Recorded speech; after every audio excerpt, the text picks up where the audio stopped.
Happy New Year. Happy New Year, guys. Welcome to 2024. We are back bigger and better. Yes. And we know a lot of you have begged us to be consistent. Don't worry. This year, we have put structures in place to make sure that we are consistent. And stay tuned to the channel because we have some gifts. Yes, to give out. We have and we have great news also, but we'll give it on that wraps until it's time. But we have a lot of things in the work. We have a lot of things. I mean, this year we have great plans for you guys. So please stay tuned, watch our channel, subscribe, please share. So much amazing stuff is coming your way this year. All right, down to today's video. Today's video, very exciting content, very interesting because I mean, it's something both of us have experienced. Yes, from different perspectives. Yes. So should I say it over this way? You can say it. We're talking about toxic relationships. Yes. Right. So the topic is toxic relationship 101. We want you to be able to spot it, stop it, so that you can thrive this year. Yeah. Trust me, a toxic relationship is going to prevent you from thriving this year. Yes. And we don't want that for any of you. Yes, it hampers growth. It hampers mental health. It hampers so many things. So toxic relationships 101. Bad. Yes. Very bad. And the different perspectives are, I have been the toxic one in a relationship before I got saved. Yeah. When I got saved, it just changed my life, and I'm no more toxic anymore. That's my past life. But I remember things I used to do that were toxic, and how I used to target people, and what I used to look out for, right? When I want to just be a toxic person in a relationship. And from your perspective. Yeah. So from my perspective, I was the one in a toxic relationship, a toxic person. Not so me. Not just to be clear, I was the one receiving toxic treatment. Yeah. So we are in this video we're going to help you spot toxic treatments. Yeah. And then spot it either if you're the one receiving it or you're the one giving it. Yeah. Anyhow. It's important because I realize some people don't know they are toxic. Yes. Right? They think this is natural and this is how it really feels. So this video is going to help two people. Number one person is somebody who is in a toxic relationship. Yes. Will help you realize, okay, I'm in a toxic relationship. Yeah, I'm receiving toxic treatment for my relationship. Yes. And for the other person on the other side, you spot that you're giving toxic treatment. All right. It's also going to help you to stop. If you are receiving it, you stop it. Stop receiving it. If you are giving it, stop giving it. And then we're going to help you thrive, give you steps, just basically tell you what will help you thrive, how to come out of it. Because I mean, we can't just help you spot it and leave you stranded. Yeah. So we have to help. So this video is going to have like a few series after it's going to be on a playlist. Yeah. Toxic Relationships 101. Yeah. And this is like the first video, the introductory video to it. Yeah. So make sure you listen to all of it. And if you know somebody's going through toxic stuff, and you're just thinking, how do I tell this person? How do this person understand that they're in a toxic relationship? I will try to tell this person doesn't believe me. Exactly. Thinks I'm just being biased. You can send them this video or the videos are going to come after this. Because, I mean, it's very difficult telling your friend or someone you love that they're in a toxic relationship. So we're here for you. We're here to help you. Yes, give you the easy way out. Share. So we want you guys to share this video massively because I believe that we all know somebody that is in a toxic relationship of some sort. So this is going to help. So we have 5 points to discuss in this video. 5 points to help you spot, stop, and thrive. Yes. Basically. So number one is gaslighting. Yes. Yeah. So gaslighting is the way that people make you feel like your opinion is invalid or doesn't mean any sense, or they try to affect your view on things, right?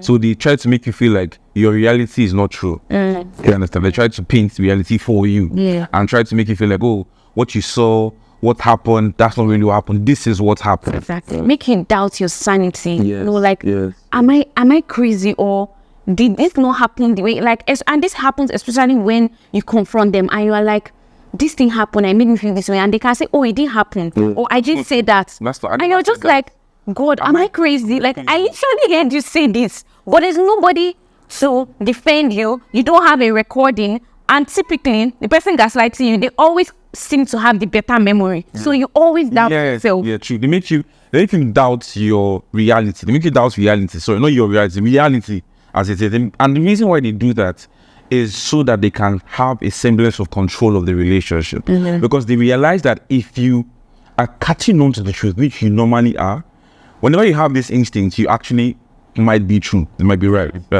So what a toxic person, a manipulative person wants to do is they want to, when they're gaslighting you, is you've told them you've shown them that you're catching on. You're catching on. So immediately, just to safeguard whatever they've built, whatever they've invested negatively, they would gaslight you. They make you feel like, oh, that's not true. That's not what has happened. And it's just one tactic to keep you tied to them, to make you not see reality, because they feel like that's the only way they can have what they want from you. And it's just a sad situation, because whatever they are getting, if you're somebody who is toxic now, speaking to you, like, you can get so much better when you learn to trust people and let them be themselves authentically, rather than trying to affect that. That's like witchcraft, telling someone that they should feel, telling someone that they should think.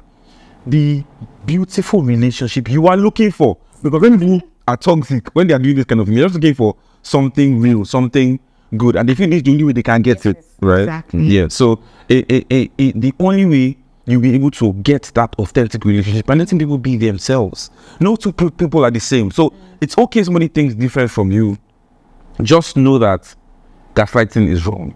Yes. Right? Yeah. And so for you, that used to gaslight, why were you using that toxic relationship? Yeah, like I said, it was just a situation where, for instance. And I just want to give us an instance of how you used it. Okay, so for instance, there was I've never been in a relationship with one person ever in my life until I met my wife. When I got saved, I met my life. My wife, and I was single. I was actually single. For Jesus. I was actually single. So prior to that, before I got saved, I had always been in multiple relationships, right? So there was somebody when I was in Ghana, I was dating someone, and then I was simultaneously dating someone else in Nigeria, not just one person, multiple people. So this particular person was catching on to the fact that I was in a relationship with someone else in Ghana, because we would that the person in Ghana was catching on, or the person in Nigeria was catching on. That was when I was in Ghana. I was in a relationship with somebody else who was catching on to it. I think from my social media, from my stories, I was very careful the way I posted pictures and stuff. So she was saying like, what's going on? It feels like you're in a relationship with this person, and she said this is the reason why this, that. I'm just like, oh no, that's not it. What do you think? Why would you think that? Oh, actually, most of the time I'll just be like, Haba, you feel is it like you don't trust me? And this person had told me about trust issues they had in their previous relationship. So I used that information to just blank out. I made them feel bad. I made them feel I manipulated them emotionally. I made them feel like, why would you say that? Like, is it that you don't trust me? I told this person is just my friend. We're really close friends, and we decided to hang out. In fact, she's the one that is even helping me to be faithful, because whenever I'm thinking of getting tempted, or whenever someone is coming close, they always defend. Do you understand? And she even says, like, oh, I would just, yeah. So premium gaslight. Like, thank God for salvation, because it's not a good look at all. Like, you can sense this person is cheating on you, and you confront them, but because they know something about your past, they use that to manipulate. And at the end of the day, instead of them apologizing for cheating, you're the one apologizing for even suspecting them of doing what they're actually doing. Exactly. So that's the end goal. The end goal is to eradicate any form of validity that you might have to that claim, or to that indictment, to that statement you made, and then turn it on you. So emotions are a very powerful thing. When a manipulator or a toxic person gaslights you and turns it on you, because they made you feel bad and feel like, oh, I might lose this relationship, or I might lose being in good graces with this person because of a mistake. Even if there's that little thing that we can plant here, that this is wrong, and they will not say, because this is wrong, you're going to lose this relationship, and you end up without this person. They end up without me because you were wrong and I was right. You just feel like, oh, I'm sorry, and that will just slide everything under the bus, and that will make so when that is set up, it made it easier for me to do other things, because you might see it, but be like, oh no, the last time this is what they said and stuff. So it just builds up. It builds up. So keep like ignoring things. Yes, keep ignoring signs, because it's just like, oh, I don't want to give him the illusion that I don't trust him. Exactly. So for you, who was in the other side of a toxic relationship, how did gaslighting make you feel? All right, so I felt like I could never express myself. For example, because whenever I expressed myself, it was turned against me. So let me give this instance. So I was dating this person at the beginning of my NYC year, and then after camp, I wanted to travel back home. And my parents were not at home at the time. My parents had gone for like a family function in Warri. So I was supposed to travel back home anyways. So I told this person that I want to travel home. I think the initial plan was that I was supposed to meet this person in Abuja, I think, and then we travel home together, something like that. For some reason, because I had a bit of delay after camp, so the person traveled ahead of me. So the person was in another city now. So I wanted to travel home. So I just told this person, I was at the park and I was just informing the person that I'm traveling home this morning. The person asked, I was about to pay. The person now said, no, don't travel home. Come and meet me where I am. Now, this city where the person is, I don't know anybody there. And what am I going to tell my parents? So you're about to pay? Yes, I was about to. I was just informing the person that, I'm paying to go back home. And the person says, don't go home. Come and meet me where I am. I said... You know, before you go on it, just for the fact that before you're about to pay, you're informing the person has built some structures in your mind. Yes, that I can't make. That you can't make because you must have made a decision before and it was blown up out of proportion. So that when, that's how. I don't want to finish the story. So when the person now said, come and meet me where I'm just like, I don't know anybody there. And then I think I said, I'm going to pay and I'm going to go home. And then I hung up. And no, before I hung up, the person said, you don't trust me. So I can't just tell you to make a decision and you make it because you trust me. So you don't trust me to make this decision for you. You don't trust I have your best interest. And the person is saying all manner of things. Do you know that eventually, I didn't pay to go home. I paid to go and meet this person. Without knowing anybody there, without telling my parents, if they are kidnapping on the road, hey, you guys, this is very dangerous. That's why, we are doing this video about it. Yeah. Anyway, eventually, when I went to meet this person, the reason they gave me was that, they wanted me to come and meet them where they were so that I could then go and meet my parents where they were and attend my family function because they knew family function was important to me. How about you tell me that from the beginning and let me decide if I want to go home or I want to go and meet my parents where they are. So they just want to control you and decide everything for you. Anyway, enough of gaslighting. We're going to have a full video on gaslighting. Yeah, so let's have a full video on gaslighting, guys. On each point we are talking exactly. About. So there's going to be, we're going to have a full video. Let me not go into much detail. Yeah. All right, number 2 is isolation. Well, so the reason why as a talking person you want to isolate the person you're in a relationship with, a romantic relationship, is because when you isolate this person, you are going to have access to controlling this person. Controlling this person sees themselves. For instance, if the person is in a group of friends that hype each other up, that tell each other the truth, okay, this is how you're doing good, don't feel bad, all these things. Once you're able to isolate that person from that group, once you're able to take that person out of that group, you can be the one that will tell this person, you're doing good, you're doing bad. You can manipulate this person, you're a bad person, you're ugly, you're that. And there's nobody to tell the person, it's not true, don't worry. So that's the reason why talking people want to do that. And it gives us, I don't put myself as a toxic person now. It used to give me some sense of control because it means that I can manipulate your emotions. Like I said before, emotions are powerful. So people make a lot of rash decisions based off their emotion. So if you know what emotion to press that has been founded and is hooked on you, then you can control the person. Honestly, you can control their money, you can control their time, you can control decisions that they said they will make before that they're not going to make anymore. So one way this person isolated me was the person isolated me from my parents. So I have a very close relationship with my parents, and I noticed that when I began to date this person, my parents did not approve, and because of that, this person said, your parents hate me. My parents became the bad people. So no matter what this person did to me, I could not tell my parents. Yeah. I was also isolated from my friends. Yeah. All your friends don't like me. They don't understand me. You're the only one that understands me. So no matter what this person does, I can't talk to my friends because nobody understands apart from me. So there's always that pattern of isolation. You just see that, oh my God, I'm not as close to my friends as I used to be. I'm not as close to my parents as I used to be. There's no one I can report this person to. There's no one I can tell what this person does to me because I'm not even close. They don't, first of all, they've not even been in the relationship from the beginning. They've not been in the know of the relationship from the beginning. So how do I begin to tell them now? Yeah. Another thing is to isolate someone. What I used to do then was to tell the person what their friends will say about them. Things that are true. I'll say, you see, this friend will definitely say this, that. And then definitely because it's true, It's true. Their friends will say the exact same thing. I'll be like, you see, I told you. They just don't understand me. They don't understand us. They don't understand us. We need to do our thing. Let's stop telling them. Let's stop telling anybody. That's why I don't like telling people about us. Like, we are so special. Nobody will understand us. Nobody will understand our situation. It's just for us and stuff like that. Anyway, let's go to the next one. Avoid isolation. Next one is they destroy your self-worth. Yes. This is to make you totally dependent on them. Yes. Like, they want to be your only source of validation. Yes. They don't want you to be able to survive without them. Yeah. So they break down your self-worth. Like, I remember this person I was with. One day I was just walking with them on the road. Next thing, the person just said, "You are fat."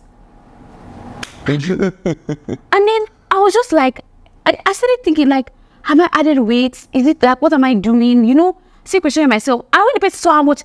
I guess the person just did it to see how much, to test how much control. Thank you very much. That is so. What happens is, we want to see how far we can go in the manipulation. So we'll test the waters a lot of times. It's like it's very diabolical. We'll test the waters and see, okay, and see your reaction. Do you understand? So if it's texting, they'll see how long it took you to think or what you said.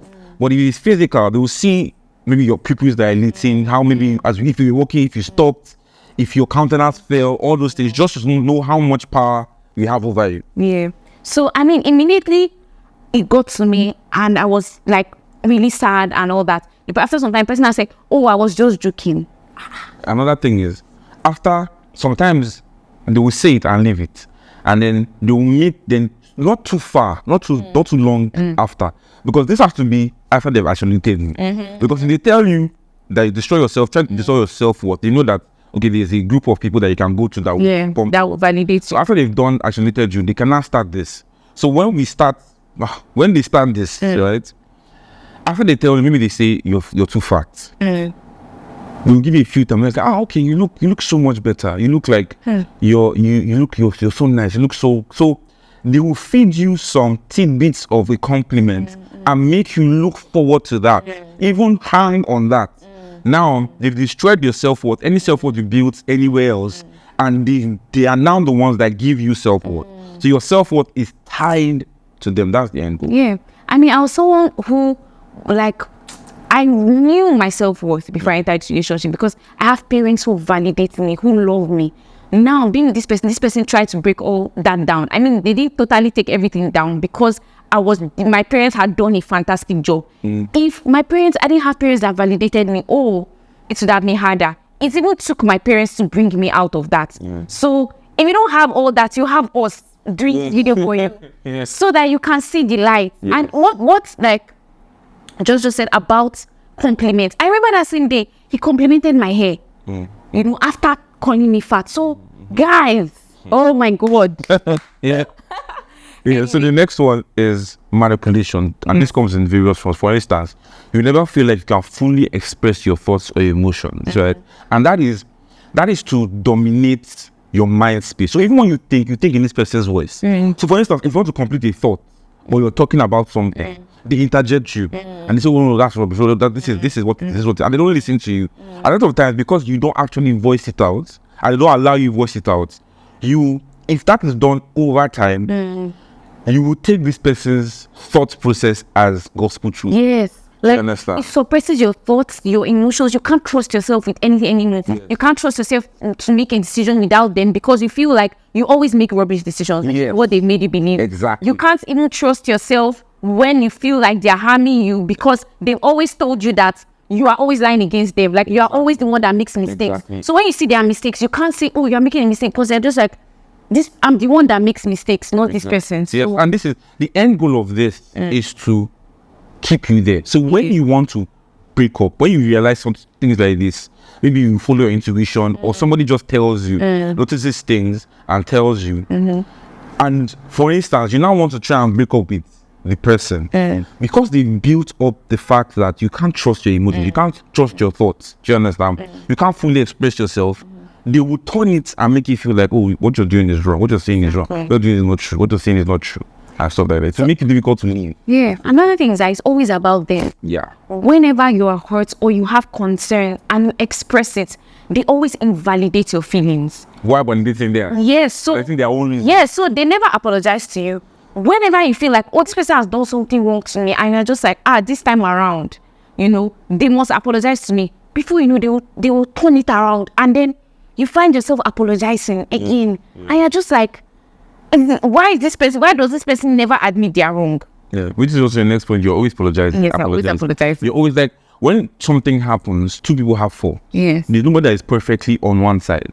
So the way to actually tackle a problem is to realize, okay, where did I come wrong? Where did you come wrong? Let's split in the middle. Okay, I apologize. Even if it's maybe it's 99% the other person and the other person 1%, that person needs to focus on that 1% and be like, okay, this is where I actually came wrong. Very true. And stuff like that. That's how you meet in the middle. Also, you feel fear. Like when you just think about certain things, for instance, think about breaking up with the person. You feel fear. Think about having a logical conversation with this person. You feel fear. And that's a tactic to just make you not express yourself, stay dormant, stay dominated, suppress your willpower. That's what it usually is. And because this person has taken control of your emotions, like it will affect every area of your life. Yeah. Because they made you feel like you can't take decisions for yourself, you will find out that you can't take decisions in your business, you can't take decisions in your friendships, you can't take decisions in your just other areas of your life that should be prospering, moving forward, will not move forward because you can't make any decision. You have become so dependent on this person. God did not create you to be that way. God created you to thrive. God doesn't want you to depend on any human being. God wants you to depend on Him. God created a one in our hearts that only Him can feel. So if anybody is trying to be the God in your life, that shows that is wrong. That is wrong. The only person you should be totally dependent on is God. So which leads us to the final point. If you have noticed that all these things are present in your relationship or your friendship, it also happens in friendships, not just romantic relationships. This happens in friendships as well. If you've noticed any of this, well, let's tell you now how to get out of it. The first thing is to seek counsel. Seek counsel. And not make time. That is alone because you need somebody. You need an unbiased. Yes. What a manipulator will always do is, even if what you say is true, and even if they're not being able to articulate you perfectly, when you come with that perspective that this person said, they'll be like, they're just biased because they are close to you. They're just biased because they're close. They will always say that. So, but if you come to a neutral ground, and you're like, okay, I need to seek counsel about this thing. First and foremost, if both of you can seek counsel together, great. But let's look at they will not. When they say let's seek counsel, they will say, okay, no problem, let's seek counsel. This that one. Okay, let's seek counsel, and then let's set it up. And after that, no, I don't really feel like Let's not do it. I don't feel like, oh well, okay. They will not shut it down immediately. Yeah. They're the worst type. The ones that are not that they are still learning work. They're like, no, I don't want to do counseling. They'll say, okay, no problem, let's do that. And after some time, they're like, oh, so why am I going to do counseling? But okay, we are this. We can just watch a video. They won't find the video. Say, I said, we can just watch this video. We need to talk to anybody. Let's not start bringing third party into our relationship right now. That's a very serious line. Let's not bring third party into this relationship. Yes, I mean, we can resolve it between ourselves. Anybody that is not willing to be accountable, that's a problem. That's a problem. In our next videos, we're going to take each of these points and expound on them. Yes. And then give you solid reasons why you're either in a toxic relationship, or you're a toxic person, or that friend, she were right. That friend is in a toxic relationship. Yes. And you can share this video with. Or you're right, that friendship is toxic. So if you need to book a session, we are very much available. Yes, please send us a DM on the Kesenas on IG. You can always reach out to us for counsel. Send us a DM on Instagram that you want to book a session, and we're here to offer counsel with you. If you want to talk to just one of us, maybe you're a guy, you need to talk to just Josh, that's fine. If you're a girl, you need to talk to just me, that's fine. If you need both of us, we are equally here. We are here for you. We will provide you all the counseling you need. You can cry, you can talk to us. We are here. We have all the wisdom and insight. We've literally been in the reason why we have decided to do this is because we've had we've been in it and we have been it. Exactly. And we have come out. We have come out. And we have come out. Do you understand? This is something I want to skip as a roundup, right? Some people who are toxic, and you find out another level is, this is who I am. This is how I am. I'm trying. Do you understand? I've tried it, and this is how you just have to accept me as I am. And you just feel like, oh, they try to put a pity party for you to accept them, but that's not true. That's not true. Even if the person is a believer, you can come, the person can change. And the person refuses to change because you have allowed them not to refuse to change. Leave that place. Yes. And you leave them alone while they change. Yes, you don't need to be in the relationship where they are changing. You don't necessarily want to change them or help them. Because that's not as possible like that, because they're already comfortable in who they are because you are there. Right. So, all right. If you learned anything, please let us know what hit you, what struck you. Comment, let me know your comment. I'm replying to them. Share this video as much as you can, and we'll see you in our next one. Bye. Bye.